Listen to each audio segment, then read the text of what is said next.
Alors, du coup, bienvenue, bonsoir à toutes et à tous. J'ai commencé une série Fitness financière du débutant absolu à l'investisseur partie numéro 1 ce soir. Le but, c'est de vous amener étape par étape. Je pense pour l'instant, je suis à 5 ou 6 parties à vraiment pouvoir investir aussi à la fin. Et voilà, ce soir, c'est vraiment un petit peu le début. Du coup, on va parler un petit peu, bon, l'introduction en général. Après, on a l'importance de la planification financière personnelle, question de budget, budgétisation et gestion de la dette. On a épargne et investir et les défis financiers courants et comment les surmonter. Et à la fin, on a encore des questions et des réponses pour ceux qui ont des questions. Je m'appelle Torsten Jan, pour ceux qui m'ont jamais vu, je suis le président et le fondateur de l'Institut de formation financière. Cette association, ça existe déjà depuis 5 ans maintenant. On est fiers de pouvoir jouer quasiment chaque mois à quelque part dans une ville du jeu cash flow. Cette année, on change un petit peu cette manière de jouer. On a un peu moins souvent les jeux. C'est pas chaque mois, c'est pas régulier.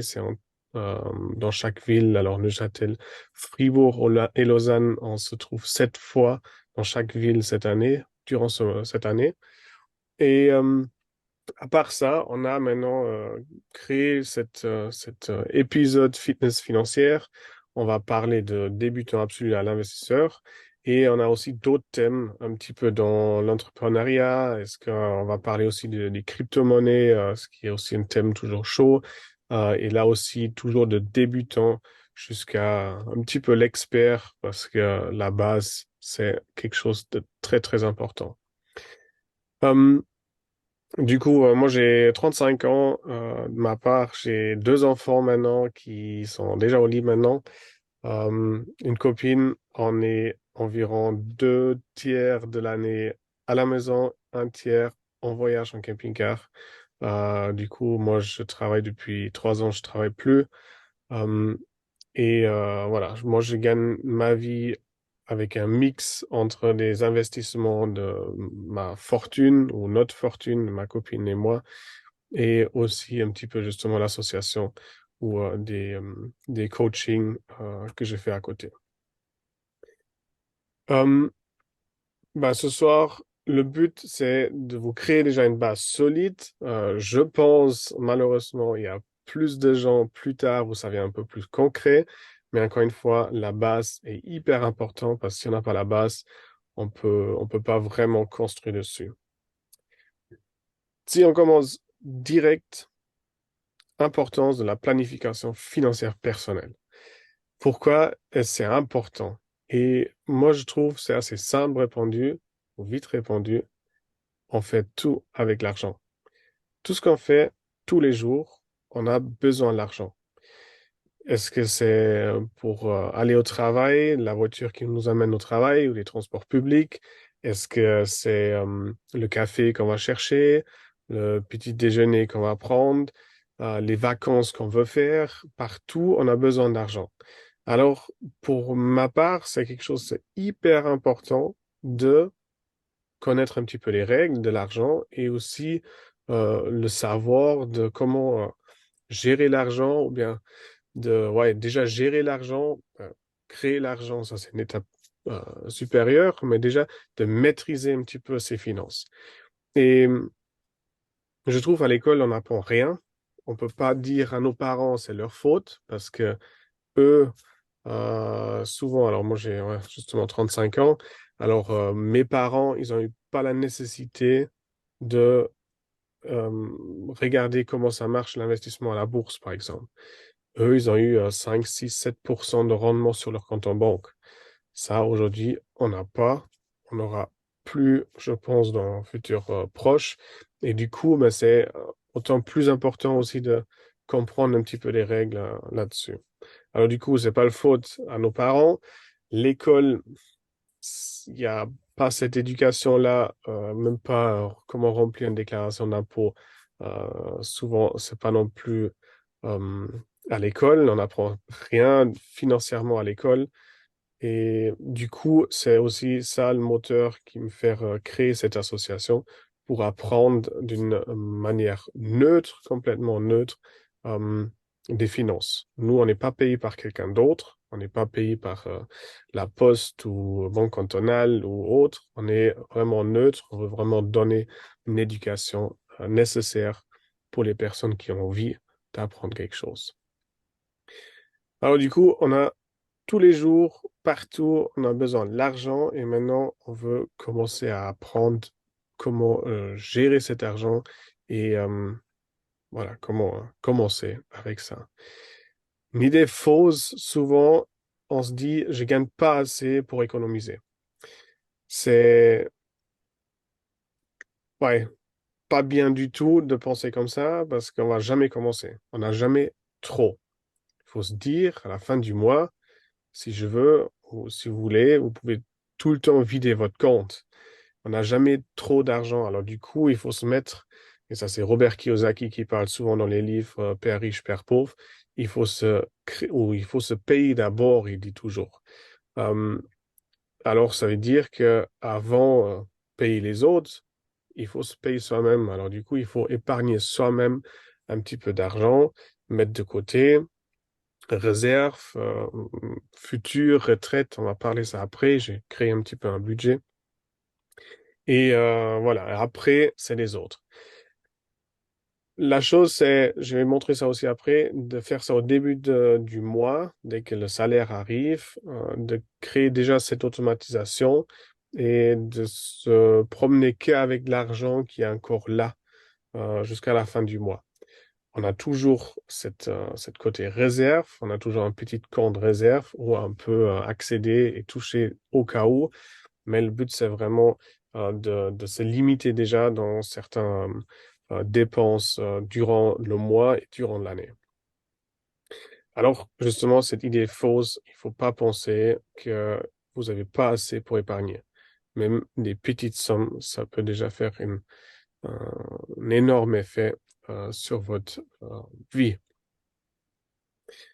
Euh, après, un exemple, justement, si on passe déjà en budgétisation de la gestion de la dette, ou bien général fondamentaux du budget, moi, je vais vous partager mon écran, je vais switcher de temps en temps un petit peu euh, dans les écrans. Je vais vous partager l'écran de notre cours, la maîtrise de la finance, qui est un cours de base pour apprendre justement des finances. Et à la fin, j'ai dit, ben, vous pouvez investir à la bourse, dans les matières premières. Vous avez un petit peu, on peut regarder un petit peu tous les thèmes après. Une base très solide. Et vous avez peut-être avec 15 minutes, 30 minutes par année de travail, vous pouvez arriver à entre 8 à 10, 12% de rendement. Là-dedans, ça vous pouvez aussi écrire maintenant vous-même j'ai sépare un petit peu notre salaire. Du coup, on a notre salaire qui arrive, ici en Suisse, salaire net, je parle toujours, et il faut se créer justement ces séparations, et je parle souvent de 25% pour la vie quotidienne. Du coup, tout ce qu'on a besoin, si c'est justement le café, petit déjeuner, la nourriture à boire, ça rentre dans les 25% pour la vie. Après, on a 25% pour la maison. Plus de détails après. Après, impôt, je vais mettre déjà 15% aussi chaque mois de côté. Après, on a 15% pour la voiture, 10% pour l'investissement, 5% retraite, quelque chose de supérieur encore, ou autre chose. Et si vous voulez, ça doit pas, mais 5% plaisir. 5% plaisir, il y a certains coachs qui disent, ça c'est cool d'avoir justement ces 5% plaisir et de se faire vraiment plaisir une fois par mois ou je sais pas, 2 fois par année, de vraiment se faire plaisir pour comprendre pourquoi vous épargnez l'argent, pourquoi vous voulez faire tout ça. Alors du coup, il y a quand même un petit rêve et euh, avec ces 5% de plaisir, ce compte-là ou cet argent-là, le but c'est de dépenser cet argent pour les choses que vous voulez faire plus tard plus souvent. Aller au resto, aller dans un hôtel de luxe de 4 étoiles, 5 étoiles, là, quelque part, euh, passer un week-end à l'étranger, des choses comme ça, pour vraiment se sentir déjà un peu plus proche de votre objectif. Ça doit pas, mais ça peut aider certaines personnes. Maintenant, le reste, j'ai peut-être parlé encore 25% pour la maison. Euh, Si vous êtes locataire, vous avez de toute façon pas plus que 33% de dépenses pour la maison. 25%, moi, je trouve assez bien. Comme ça vous donne quand même assez de marge encore pour d'autres choses. Si vous payez qu'un loyer, vous n'avez pas de maison, tant mieux. Souvent, c'est pas justement 25%. En plus, si vous habitez peut-être avec la copine ensemble, qui travaille peut-être aussi, du coup, vous avez de la marge. Alors, cette partie-là, vous pouvez mettre sur un autre compte pour épargner aussi, pour faire peut-être travailler et grandir cette fortune, ou bien vous avez juste la réserve. Mais gardez un petit peu cet argent de côté, peut-être pour l'achat d'une maison plus tard. Impôts, je pense qu'on n'a pas besoin de parler. Voiture, 15%. Je vois souvent, on s'achète une voiture pour se faire plaisir, qui nous amène qu'au travail, entre guillemets. Et moi, je suis pas une personne, moi j'aime bien les voitures, j'aime bien aussi les voitures rapides. Euh, C'était certaine phase maintenant. Maintenant, avec deux enfants, c'est un peu moins rapide, mais j'ai jamais dépensé énormément d'argent pour les voitures. À part maintenant, peut-être pour le camping-car. C'était la voiture la plus chère, je crois. Ouais. Le reste, j'ai toujours acheté occasion. Ok, à la base, je suis quand même mécanicien, alors je peux aussi bricoler quelque chose moi-même. Mais les personnes qui s'achètent maintenant une nouvelle voiture, un peu sport peut-être, à 60 000 ou 70 000 francs suisses, ils ont peut-être une leasing à 500, 600, 700 francs par mois. Et je trouve c'est énorme. C'est une dépense, à mon avis, inutile pour une voiture qui m'amène au travail, pour payer la voiture qui m'amène au travail. C'est un peu cette roue d'hamster que Robert Kiyosaki parle aussi. Gardez ça un petit peu. Et avec des frais de voiture, les 15%, c'est aussi inclus les impôts, les plaques, assurance, essence, garage, tout compris. Si c'est pas voiture, c'est peut-être les transports publics.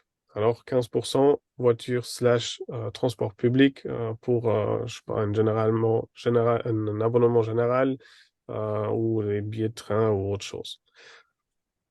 10% invest.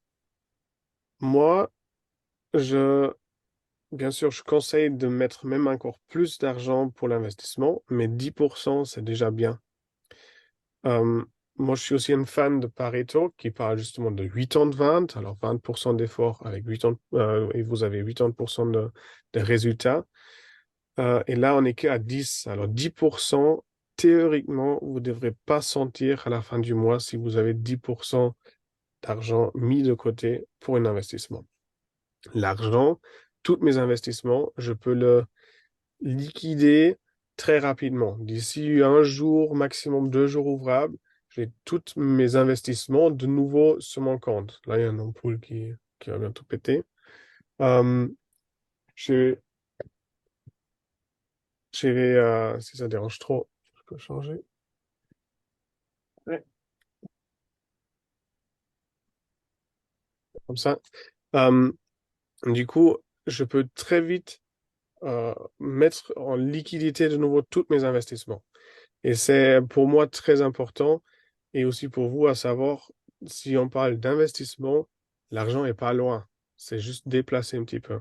Vous pouvez tout de suite de nouveau revenir en arrière et avoir de nouveau l'argent liquide dans la main. 5% retraite, il faut quand même penser un petit peu au plus tard. Du coup, faites, je sais pas, une assurance vie ou aussi épargner l'argent d'une autre manière et justement les 5% plaisir si vous voulez ou pas. Ça, c'est dans les grandes lignes. Ça doit pas être un 2% près et même peut-être vous êtes 5-10% à côté à quelque part, mais ça vous donne peut-être une idée comment ça peut être. peut-être encore une astuce gratuite, si vous avez une augmentation salaire, utilisez pas tout de suite cette augmentation salaire, mettez ça directement, par exemple, dans l'investissement ou vous faites moitié-moitié. Vous dites, OK, 50% de cette augmentation salaire, je mets dans ce partie investissement pour faire travailler plus vite mon argent. Et les autres 50%, je me fais plaisir ou j'utilise quand même pour séparer tout cet argent et ça en a fait effet sur tout, quoi. Ça, c'est un petit peu une diversification que je conseille et il faut créer peut-être des ordres permanents aussi déjà. Salaire, il rentre un jour, 2 jours plus tard, il y a directement cette dispatch sur différents comptes. Vous pouvez, en règle générale, gratuitement faire des sous-comptes électroniques à votre banque. Il faut regarder peut-être des fois, en tout cas un poste, c'est que 10 retraits par année gratuits. Après, ça coûte. Alors, vous pouvez pas mettre tout là-dessus. Alors, si vous avez des dépenses pour faire des courses régulièrement, ça devient peut-être aussi cher. Il faut regarder les frais là. Mais juste pour savoir qu'il y a cette possibilité-là d'ouvrir des sous-comptes pour les vacances, par exemple. On n'a pas besoin à chaque fois accéder ou pour d'autres dépenses. Sinon, voilà, moi j'ai aussi plusieurs cartes. Les impôts, ça a toujours passé par une autre banque. J'ai une carte à une autre banque qui est que pour les impôts et j'ai jamais changé ça. Après, euh, on a réduction de la dette. Alors j'espère que vous n'êtes pas à ce point-là, mais je vous dis quand même avec une whiteboard, je vous dessine quelque chose. Pas très joli, j'espère compréhensible. Du coup, ouais, ça, on va déjà faire. Alors, si on dit ça, c'est notre point zéro et vous avez pas la fortune ici, vous êtes endetté. Du coup, vous avez une petite dette. Est-ce que c'est, je sais pas, vous avez un accident, vous devrez payer encore une voiture ou je sais rien, vous avez une dette. Maintenant, de mettre tout l'argent dans cette dette, c'est aussi un petit peu démotivant. Des fois, ce que j'ai dit, pour quand même aussi épargner en même temps, j'ai dit, il faut essayer de épargner ou, ouais, épargner une partie et aussi enlever cette dette. Parce que vous avez d'une côté, avec le temps, vous commencez à enlever cette dette. Du coup, ça, vous payez chaque mois. Et chaque mois, vous avez également une petite partie fortune. Du coup, vous faites pas que rembourser la dette, vous faites une partie remboursement de la dette et aussi épargner l'argent pour soi-même. Euh, Effet positif avec le temps, c'est vous avez déjà une petite fortune à disposition et vous pouvez commencer à investir avec ça. Ou au moment donné, dire, OK, ben maintenant, je vais me faire plus penser à cette crédit et je vais payer en une fois tout le reste et vous avez plus de crédit. C'est juste émotionnellement, des fois, c'est mieux de faire les deux, épargne et remboursement de la dette pour se sentir déjà bien et voir il y a quelque chose possible. Alors, vous n'êtes pas en train de que travailler pour les autres, vous êtes également en train de faire un effort pour vous-même et vous avez un argent liquide à la fin de cet remboursement de la dette. Une troisième chose, un fonds d'urgence. Combien j'ai besoin de côté en sécurité? Ça dépend un petit peu de chaque personne. Certes, des indépendants peut-être un peu plus, euh, mais moi je dis 2, 3 mois de salaire, c'est pas mal d'avoir à côté.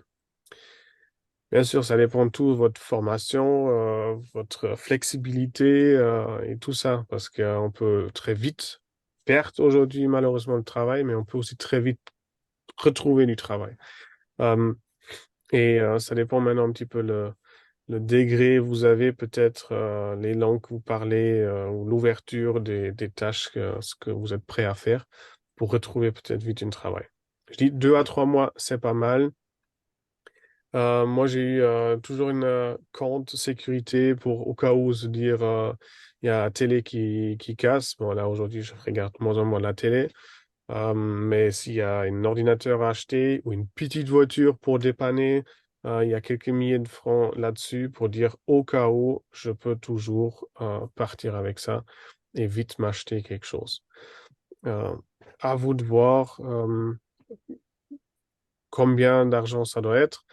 Euh, Mettez ça pas trop grand parce que sinon vous avez toujours l'argent qui dort et peut-être aussi ça dure longtemps pour avoir cette fonds d'urgence à côté.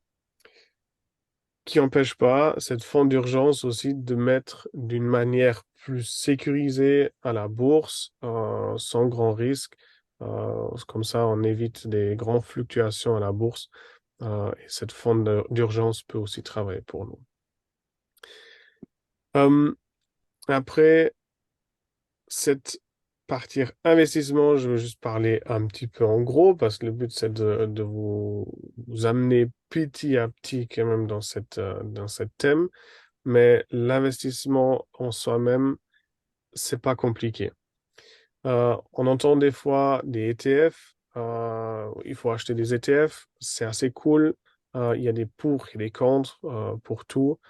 Euh, mais bien sûr, il faut, à un moment donné, il faut commencer avec quelque chose. Ce qui marche, certes, super bien, c'est le S&P 500. Du coup, ça, c'est aux États-Unis. C'est les 500 plus grandes entreprises aux États-Unis. Il y a des ETF là-dessus.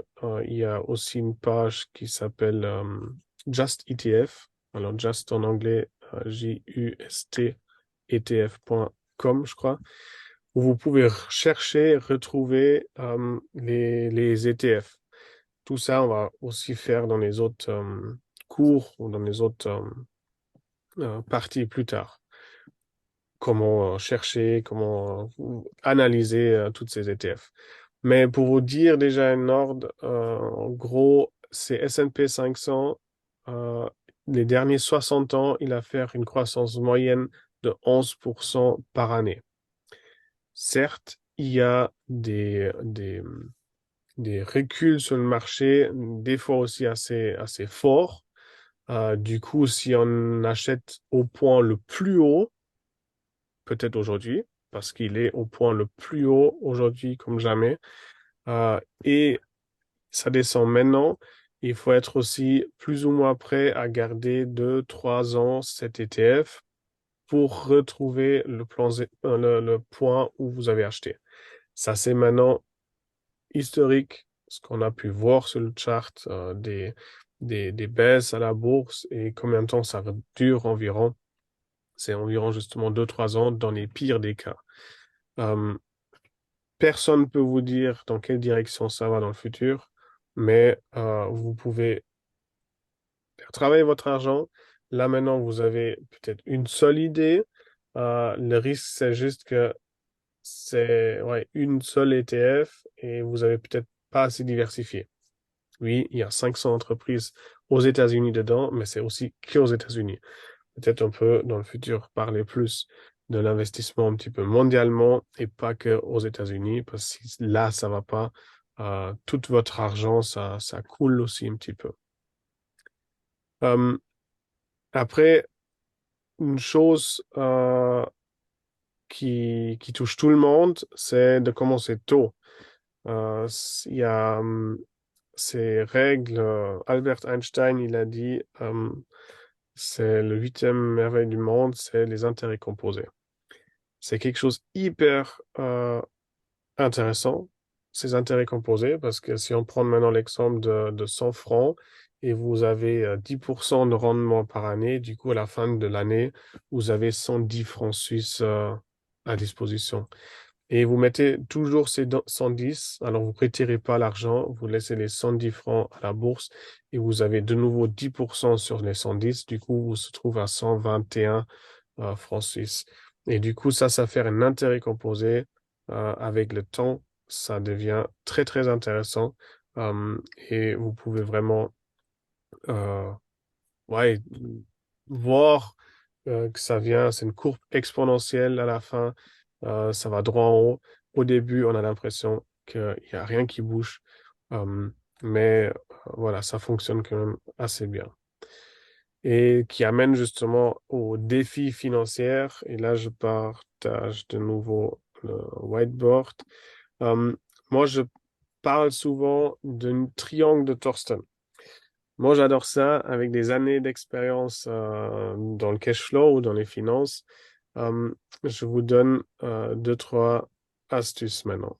Triangle de Thorsten, c'est assez simple. Notre objectif, c'est, oh, peut-être pas tout le monde, mais mon objectif, c'est d'être financièrement libre.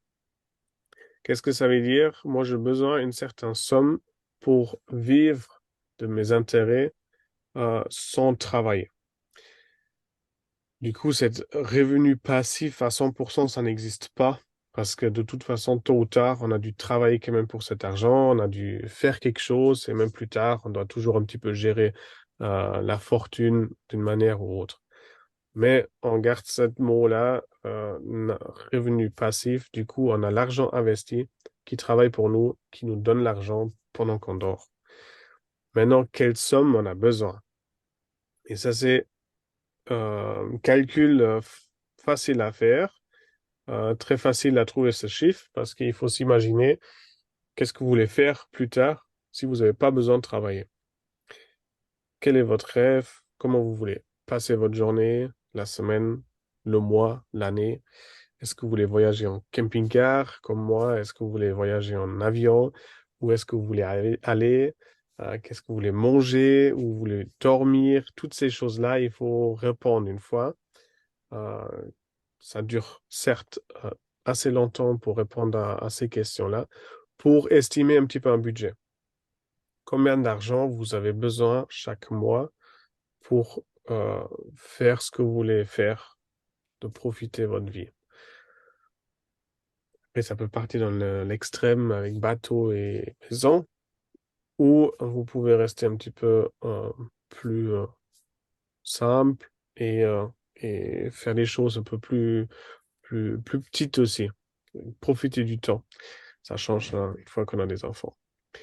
Du coup, vous avez une chiffre, je sais pas, maintenant, si je dis, bon, on est quand même plus de Suisse aujourd'hui, si je dis, on a 10 000 francs suisses que j'ai besoin pour faire ce que j'ai envie de faire. Ces 10 000 francs suisses, je vais multiplier fois 150. Ça, c'est un facteur que je vous explique droit après. Et du coup, ça vous donne une chiffre de 1 500 000 francs suisses. Ça, c'est pas joli, mais rare, ce que je dessine.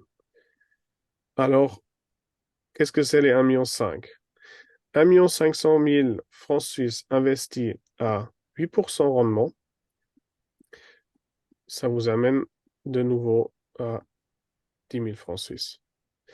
Du coup, si vous trouvez des investissements à 8% rendement à l'année, vous pouvez se retirer 10 000 par mois de votre fortune et vous avez toujours une fortune de 1,5 million sur votre compte en banque et 10 000 par mois à dispo. Ouais, il y a des fluctuations. On peut peut-être pas retirer chaque mois, hein, mais on a toujours des réserves. C'est juste en gros pour vous donner une idée. Du coup, l'objectif, si vous voulez faire une jolie vie avec 10 000 francs suisses par mois, votre objectif, c'est 1 500 000 francs suisses investis à la bourse ou autre. Maintenant, on se trouve peut-être par là en bas, ou si ça va mal, peut-être en dessous encore. Le but, c'est d'aller droit là-haut. Mais comme j'ai dit avant, ça n'existe pas vraiment. Du coup, c'est pas une vraie triangle de Thorsen. Du coup, on a souvent cette courbe-là et vers la fin, ça commence vraiment à monter. Du coup, on se trouve à une courbe euh, qui nous amène à cette fortune-là. Au niveau temps ici, moi, je peux estimer, euh, ou vous pouvez aussi estimer entre 7 à 10 ans, c'est fait ça. Peut-être encore plus tôt, peut-être plus tard, mais c'est à vous de travailler un petit peu pour. Mais comme ça, vous avez un horizon plus ou moins, moi je dis entre 7 à 10 ans, c'est tout à fait faisable d'arriver à votre objectif. À part peut-être vous avez 100 000 ou 1 million par mois de dépenses, hein. On va rester sur ces chiffres-là. Maintenant, le plus grande erreur et le tueur de votre fortune, c'est, euh, alors du coup, ça, vous avez, vous commencez à investir peut-être à quelque part et vous avez acheté peut-être un petit peu de crypto-monnaie, vous voulez voir qu'est-ce que ça donne, vous avez acheté des petits ETF ou des premières actions parce que Nestlé, voilà, j'utilise tous les jours et vous commencez à diversifier peut-être à quelque part. Et tout ce temps-là déjà, tout ça, on a l'impression il n'y a rien qui bouge. C'est normal, c'est le début. On a investi un petit peu l'argent, on voit pas vraiment des effets encore. Des fois, au début, on est même encore en négatif.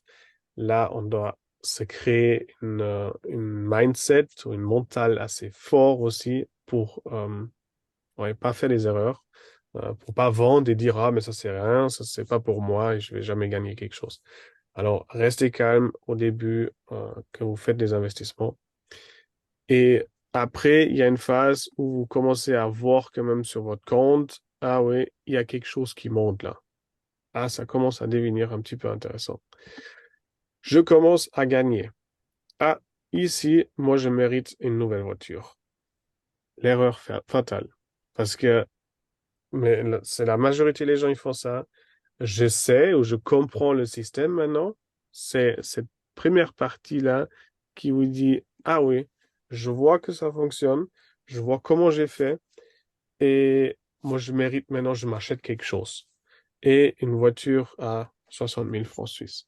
Et du coup là, vous tombez de nouveau ici à zéro. Vous dépensez tout cet argent que vous avez gagné, voire même encore investi au début et vous retombez ici à zéro. Et du coup, vous êtes de nouveau au début. Si peut-être vous avez une leasing, du coup, vous avez augmenté encore les dépenses. Si vous avez acheté en cash, voilà, ben vous avez toujours votre salaire qui rentre. Mais vous commencez de nouveau à zéro. Et du coup, au début, les 2, 3 premières années, vous avez de nouveau l'impression, ça ne bouge pas. Et c'est ça qui est démotivant. Et recommencer là, vous allez de nouveau dire, ah ouais, attends, maintenant, je mérite, j'ai de nouveau réussi à faire quelque chose. Ou fin du leasing, après 4 ans, comme ça, j'achète une autre voiture. Erreur. Alors, gardez ça vraiment, gardez vos dépenses, toujours la même chose. Alors, vraiment, euh, des dépenses regardez une fois et essayez de garder ça stable et pas rajouter des dépenses. Avec des applications déjà sur Natel, ça va rapide. Moi, je vois ça plutôt sur les applications pour l'entreprise. Il y a un outil là, il y a quelque chose ici et ça, c'est à chaque fois des coûts mensuels qui vient quand même assez élevé. Alors, gardez les dépenses assez bas pour pouvoir toujours réinvestir cet argent. Et ici, dans cette phase-là, du coup, il faut il faut se dire, moi je dis toujours, si vous avez rien, vous pouvez rien perdre. Alors du coup, avec peu d'argent, le risque de perte, c'est minime parce que si j'ai 50 francs par mois à côté et je dis, ouais, ben, je vais investir ça à 8% rendement, ça fait pas plaisir. C'est pas cool. Alors, il faut peut-être aller un peu plus risqué, dans les investissements au début, euh, pour peut-être avoir le potentiel de gagner aussi plus. Alors, certes, plus de risques, mais aussi le potentiel de gagner, c'est aussi beaucoup plus élevé. Je dis juste comme ça un exemple. C'est pas des conseils d'achat ici, mais si vous dites maintenant, ah, j'ai 50 francs, mettez ça dans les crypto-monnaies.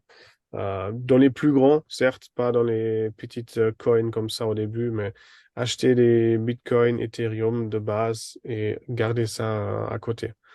Euh, Si ça tombe à zéro, vous avez perdu 50 francs, mais si ça va faire x2 ou x3, c'est aussi sympa dans les prochaines années. Et plus qu'on monte, plus vous devrez diversifier.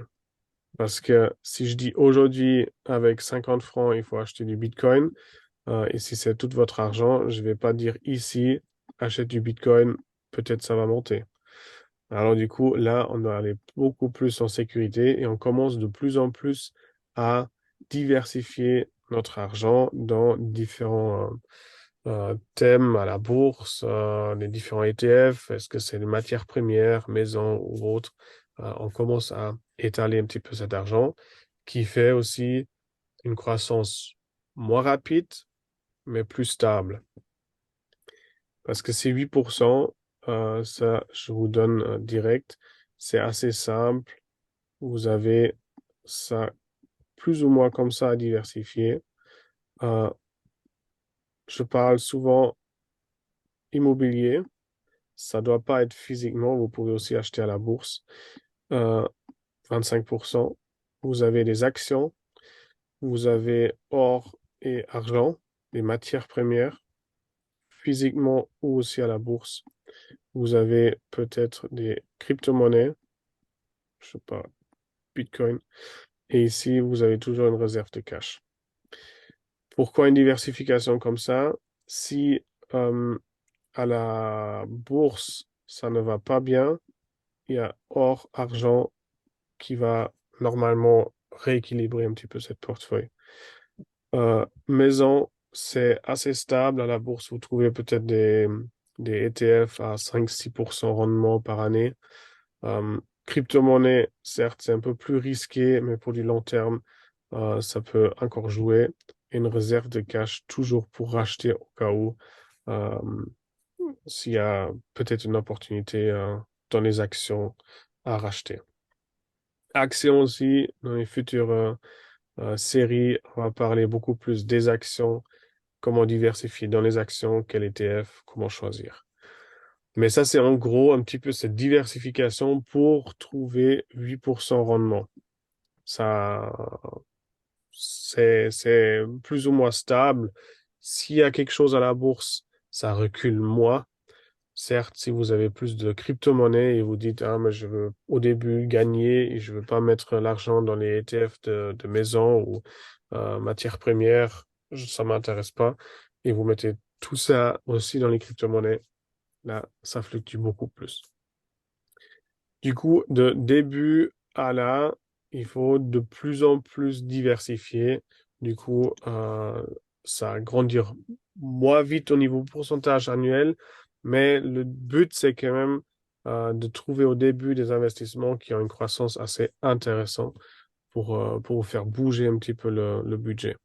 Tout ça, ça fait aussi partir de tous nos cours, on va dire, de l'association. On va toujours parler de ça et on va toujours reprendre un petit peu cette, cette fameux triangle de Thorsten. Euh, ça, c'est voilà, les erreurs qui peuvent arriver. Alors, faites vraiment attention à toute dépense sur ce chemin. Si c'est un achat de maison, si c'est un achat d'une voiture, ça, c'est vraiment des grandes choses.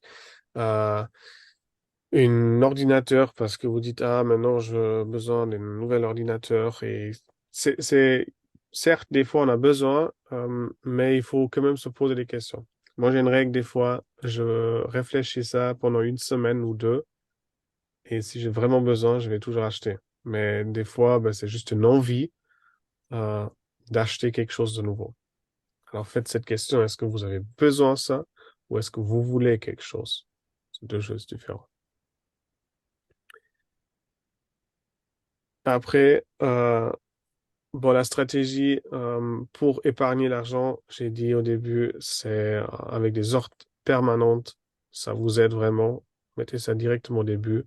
Ça m'est arrivé il y a longtemps que j'ai toujours deux cartes ou trois cartes bancaires dans le porte-monnaie. Une carte que j'utilise tous les jours pour justement la vie. Et une fois, je me rappelle, j'ai acheté des chaussettes chauffantes pour le ski. Et ben là, cette carte-là, elle était épuisée, il n'y avait plus d'argent dessus. Et j'ai pris du compte réserve pour ça.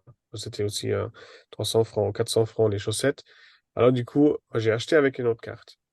Mais ouais, ça peut arriver que des fois, si vous faites attention, ça fait de plus en plus différentes personnes à la caisse que ça marche pas parce qu'il n'y a pas assez d'argent dessus. Mais vous avez un budget et comme ça, vous savez aussi directement c'est épuisé. Il faut peut-être faire plus d'attention. Ce qui aide aussi, j'ai deux choses de lien de Amazon pour vous, si ça vous fait plaisir. Moi, j'en ai commandé pas ici. Ça, c'est euh, à l'ancien. Du coup, c'est vraiment une petite livre où vous pouvez mettre de l'argent dedans, dans les petits cahiers et dire, OK, pour les voyages, pour le budget mensuel, pour aller à manger ou bien se faire plaisir. Vous avez partout des petites poches et vous pouvez mettre l'argent là-dedans. Certes, c'est assez drôle peut-être de faire d'une manière comme ça si vous êtes plus avec de l'argent liquide. Et pour l'épargne, ouais, pour épargner l'argent, il y a une petite tirelire que vous avez peut-être déjà vue à quelque part dans les réseaux sociaux. Moi, j'en ai commandé, ça coûte pas cher. Euh, et ça existe dans différentes tailles. Du coup, le but, c'est de mettre chaque jour ou dès que vous pouvez, mettre quelque chose de côté. Et c'est quelque chose avec ce chiffre qui sont déjà indiqués sur la tirelire et vous, comme ça, vous cochez. Du coup, une fois, vous mettez 3 francs, une fois 5, une fois 10, une fois 20, une fois 50. Et du coup, à la fin de l'année, ça, vous pouvez choisir ici si vous voulez épargner 1000, 2000, 3000 ou 5000 euros ou francs suisses à la fin de l'année. Du coup, c'est les chiffres qui changent, ce que vous devrez mettre de côté. C'est cool. Moi, j'utilise beaucoup. J'ai un porte-monnaie, j'ai pas avec moi maintenant. J'ai un porte-monnaie où il n'y a pas de place pour les pièces. Pour les pièces, j'ai que des billets. Et du coup, les pièces, je les sors si je paye quelque chose en cash. C'est aussi rare. Je le sors et je mets sur un tirelire à la maison. Et ça évite quelques centaines de francs quand même qui passent comme ça, inaperçus peut-être. Et on peut mettre de côté. Ça, c'est peut-être une idée un peu plus rigolo pour épargner l'argent. Voilà, rester un petit peu sur les objectifs, ça aide peut-être pour vous de prendre ce facteur 150, de regarder un petit peu ce que vous voulez faire dans votre vie plus tard, ce qui vous fait plaisir. Si vous dites aujourd'hui, ah, moi j'aime bien mon job, c'est cool, mais pensez quand même que peut-être 5 semaines, plus que 5 semaines de vacances, c'est aussi cool. Et du coup, si vous voulez avoir 10 semaines de vacances, qu'est-ce que vous voulez faire pendant ces 5 semaines de plus de vacances? Combien ça coûte? Et vous pouvez aussi construire un objectif comme ça. Mais c'est très important d'avoir des objectifs. Parce que s'il n'y en a pas de moteur, on ne fait rien. Alors du coup, je dis toujours, l'argent, c'est juste un outil. C'est pas l'objectif ultime. C'est pas mon objectif d'avoir beaucoup d'argent sur le compte en banque.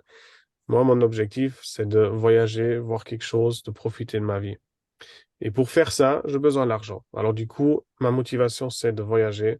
Je sais combien ça me coûte et je travaille pour ça. Et vous devrez faire la même chose, à mon avis. Il faut avoir cette envie de faire quelque chose.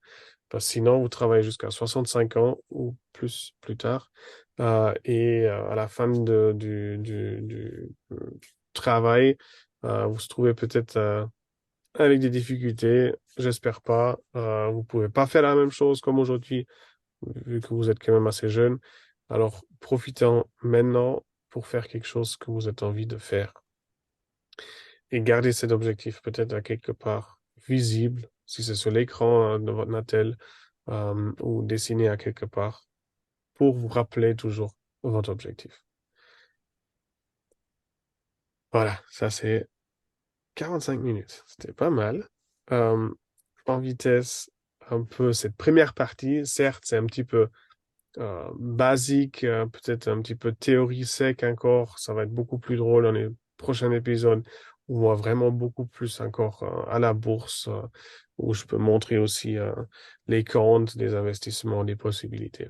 Mais on va aller petit à petit et du coup, il faut déjà créer un budget qui correspond à vous euh, pour pas faire des mauvaises dépenses à la base.